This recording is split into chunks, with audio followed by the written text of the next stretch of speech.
தருமா துன்பப்படுகின்றேன் என்று வருந்த வேண்டாம் தருமாம். இந்த உலகத்திலே துன்பம் இல்லாத மனிதன் யார் இருக்கின்றாள்?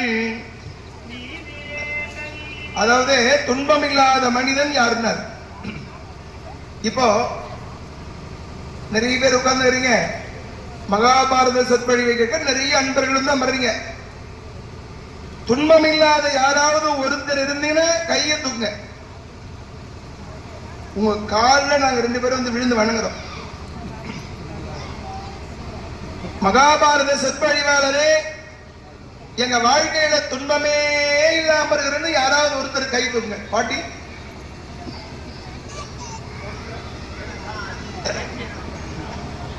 சொல்றேன், இது சொல்றேன் கொஞ்ச நேரத்தில்.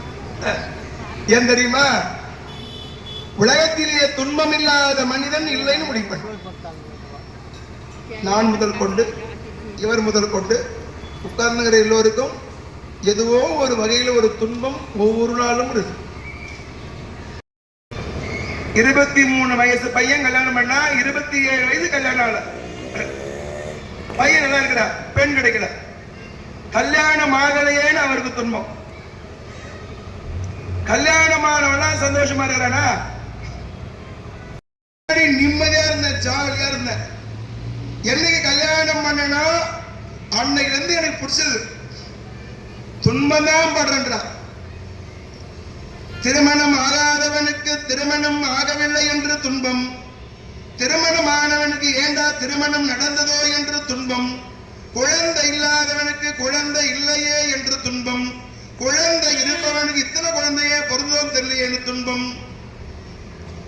இந்த உலகத்தில் துன்பம் இல்லாத மனிதன் இல்லை. வீட்டுக்கு வீடு வயற்படி. தருமா துன்பப்படுகின்றேன் என்று வருந்த வேண்டாம் தருமாம். இந்த உலகத்திலே 23 வயசு பையன் கல்யாணம் பண்ணா 27 வயசு கல்யாணம் ஆகல. பையன் நல்லா இருக்கிறா, பெண் கிடைக்கல. கல்யாணம் ஆகலையேன்னு அவருக்கு துன்பம். கல்யாணமானவனா சந்தோஷமா இருக்கிறானா?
கஷ்டப்படுவர் பார்த்தால்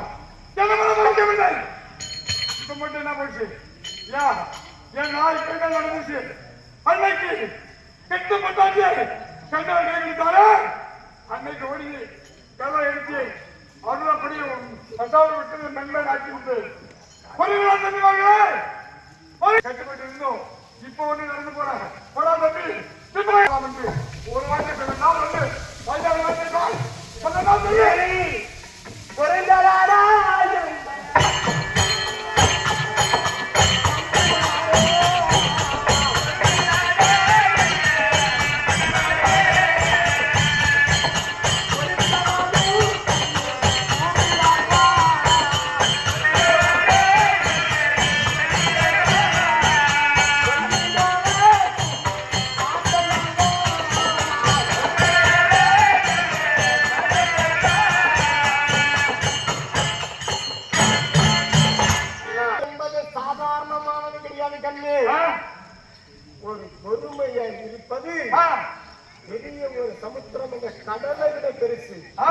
பொறுமை என்பது கடலை கெட்ட பண்ணாலே கண்ணை கைப்பிடிக்கிட்டோம்.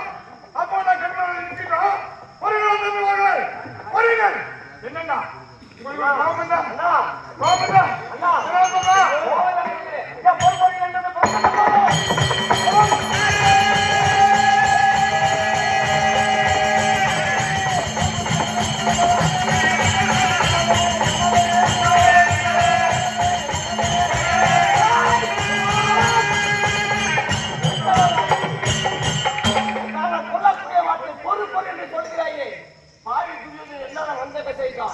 நாம திருவள்ளில் இருக்கின்ற போது நடக்கவரையில லட்சுமண காட்டினான், குடிக்க உலகிலே பொய்வாசி நாட்டினான், உண்மையின் உணவிலே விஷத்தை நாட்டி வைத்தான். ஆனால் மடுக்கிற பாய்தனில பாண்டங்களை விட்டு வைத்தான். அதுக்கு மாளிகை கட்டி 5 ராஜாக்களை குடிப்புடன் செய்து 5 ராஜாக்களை கொள்ள நினைத்தான். அப்பேற்பட்டவன் நயவஞ்சகன் துரியோதனன். அவன் இடத்திலே நீ கல்வி விட்டத்தை உண்டானால் அவர்கள் அந்த அசாப்புறத்தை நம் அன்பையில ஆக்கி விட்டு வருகிறான். ஒன்னால் இருந்தா கோவிலுக்கான சூதுபாதுகள் சமர்வாதம் நினைப்பிட்டவன். அவன் எத்தனை நாளைக்கு நாங்கள் பொருங்களா பொருங்களா பொருங்களான்னு சொல்லிக்கொண்டே வருகிறேன். பொருத்தவன் பூமியாளர் சொல்லுங்க. பொருத்தவன் யாரு? இவனை போய் அது வரோம் காரணம் என்ன?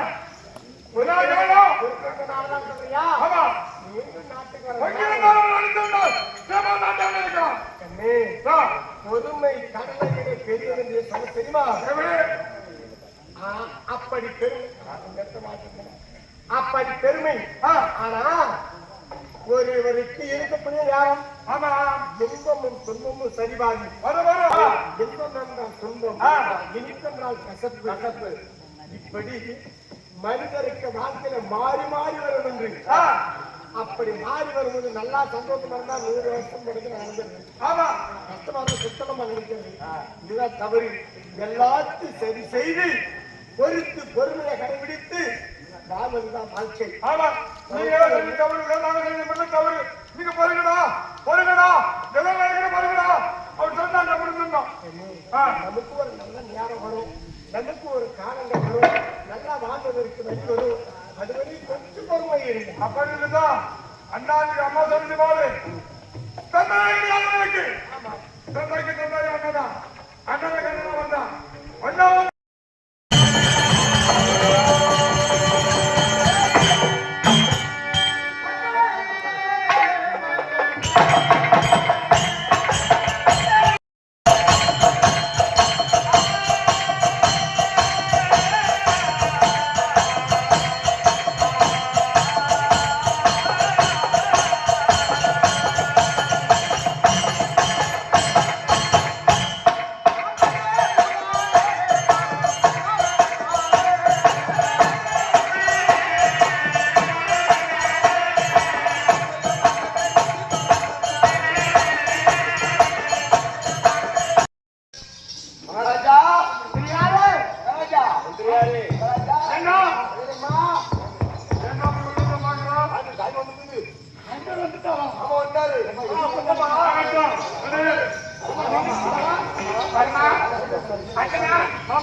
இவன் பலம் படைத்தவனா? ஏய்,